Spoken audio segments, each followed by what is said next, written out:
In the quiet village of Bellwood, nestled between misty hills and sunflower fields, lived a boy named Milo.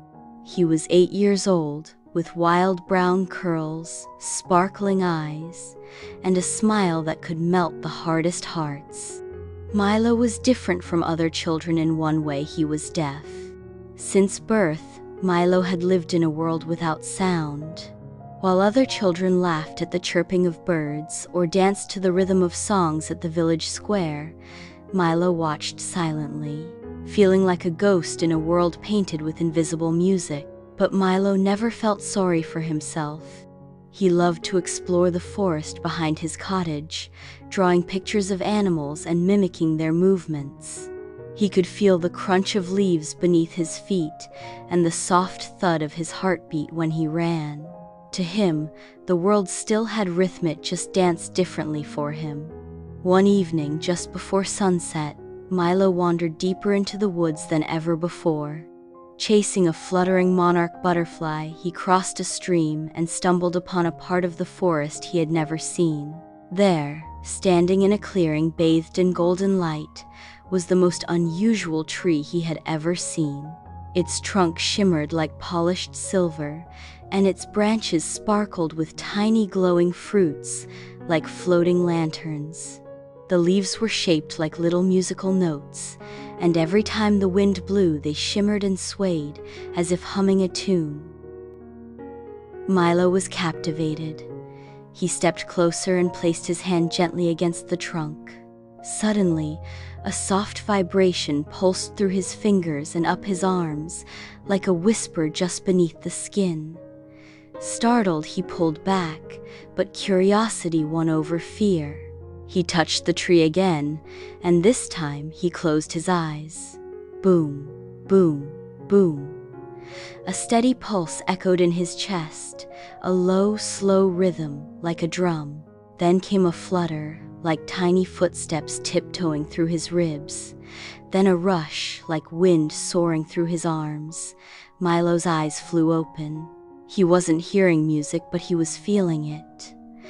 The tree was singing. Every part of him tingled with sensations: deep thumps, quick taps, smooth waves. It was like the music wrapped around him, holding him in a warm embrace. His heart beat faster, matching the rhythm. For the first time in his life, Milo was inside the song. Tears welled up in his eyes, not from sadness, but from a joy so big it couldn't stay inside. He danced. He didn't know how, and he didn't care. He swirled and spun, stomping and leaping, letting the music guide his limbs. The tree lit up with every movement, its glowing fruits shining brighter, as if cheering him on. Night fell, and the stars peeked out overhead. Milo finally sat under the magical tree, exhausted but smiling wider than he ever had. He traced the lines of the bark and mouthed, "Thank you." Every day after that, Milo visited the tree. He discovered that the tree played different songs each day. Some were slow and soothing, like a lullaby in a dream. Others were bold and bursting, making him leap higher and run faster.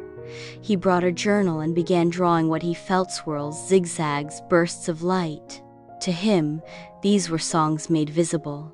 But Milo didn't keep the tree a secret. One morning, he led his best friend Lily to the clearing.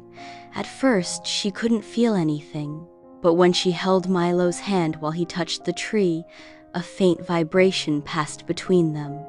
Her eyes widened. Though she couldn't feel it as deeply as Milo could, she could see the joy lighting up his face. Soon, more children came. They sat in a circle around the tree while Milo played it by dancing, drawing, and tapping on its roots. He became the village's silent conductor, teaching others to listen in new ways. One day, a man with hearing aids, a traveling musician named Theo, came through Bellwood. He heard of the tree and of the boy who danced with music he couldn't hear. Theo watched Milo's performance and wept. Afterward, Theo knelt and signed to Milo, "Can you teach me how to feel music like you?" Milo grinned and nodded. Together, they discovered that touching the tree while playing an instrument made the music stronger. Theo played a soft guitar tune, and Milo placed his palm on the bark, gasped as a new rhythm flowed through him, richer than ever. They recorded it, and soon, people from far and wide came to witness the boy and the music tree. Artists, musicians, and families brought their children. Some had hearing, some did not, but all left with a new understanding of sound.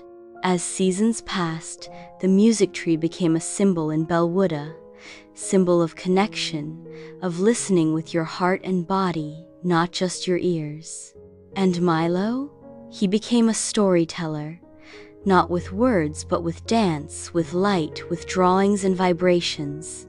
He proved that music is not just what we hear, but what we feel. On his 12th birthday, Milo stood beneath the glowing branches, looking at the hundreds gathered to watch him. He raised his hand, touched the tree, and danced once more. No words, no sounds, only feeling, only music. And in that moment, the whole world listened. If this magical story touched your heart, don't forget to like, share, and subscribe for more heartwarming tales like Milo and the Music Tree. See you in the next story.